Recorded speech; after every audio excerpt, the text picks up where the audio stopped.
Welcome back. We are doing another viewer submitted question. According to the title here, it's going to be, why is this person being silent with you if they knew they hurt you?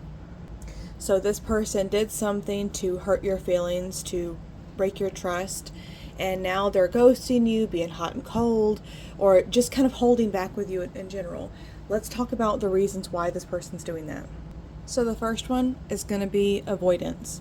Why is this person avoiding you? Because they feel guilt.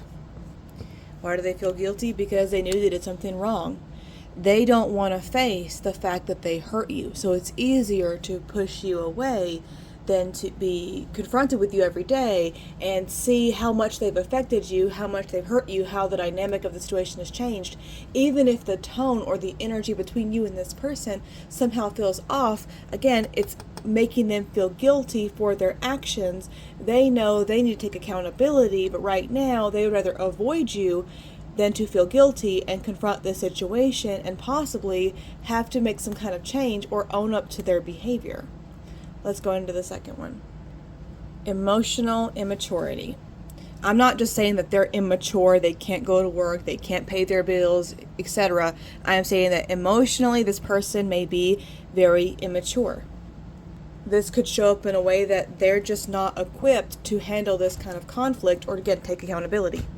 This person may not know how to start or be in conversations that they're going to have to be honest, about. They don't know how to express how they feel or to handle the emotions that maybe you're going to give them in a conversation about them hurting you and letting you down. They may not be able to confront that. Again, we are not going to justify someone's negative actions, behaviors, etc.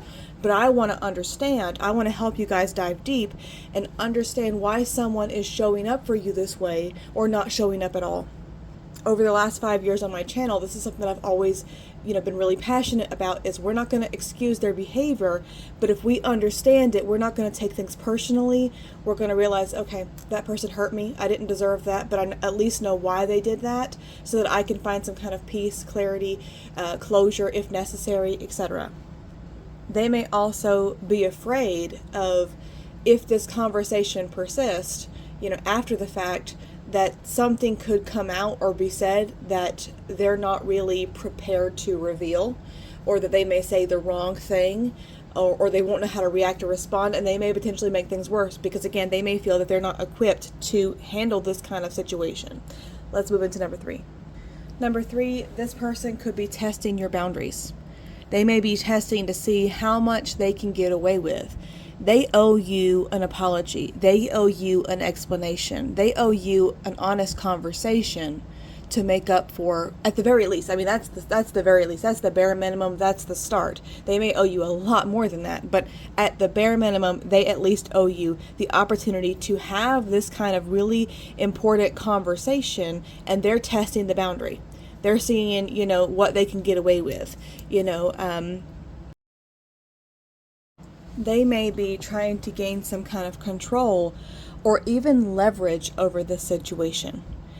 And what I mean by that is, if, it's a dynamic where this person has hurt you and they've pulled back, in order to kind of keep you, they may be thinking to themselves, well, if I pull back, they're going to be, for an extended period of time or for however, they're going to water under the bridge this whole situation in attempts to get me back. If I can make this person dependent on me, or if I can make this person so anxious for my time, my energy, my attention, my responses, then they'll just kind of forget all about this hurt and pain that I've caused them. We can just bypass it and, go back to how things were, because they may think that you'll just be grateful to have them back in your lives. Again, I'm not justifying or saying that's healthy, but I want you guys to be able to discern these type of things and behaviors, responses, reactions for yourselves to make really good decisions and to be able to see things clearly without any outside help being needed, okay? They may think that if I keep you waiting, then you'll just be so grateful that I'm back that it's not going to matter, and I can see how much I can really get away with, okay? Let's move into number 4. Now again, this may not apply to all of you, but I want you to kind of be aware.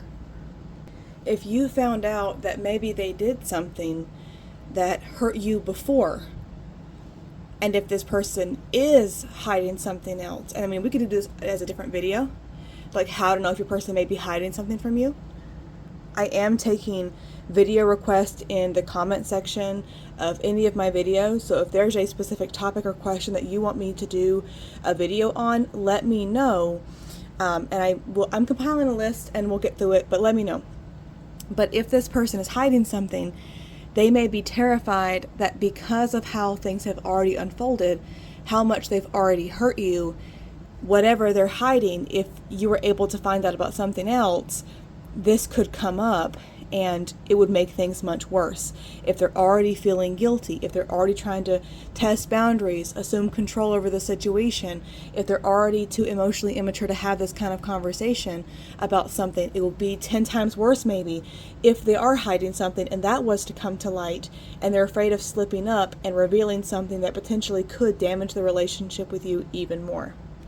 Number 5 is this person may be protecting their image.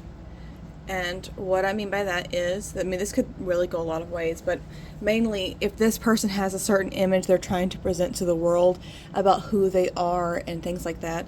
Like if they're telling their buddies or their friends, oh, I don't care if she's, mad at me, she's the boss of me, etc. And then, you come groveling back and they're like, well, what happened, man? I thought you said you were done with that and you were fine.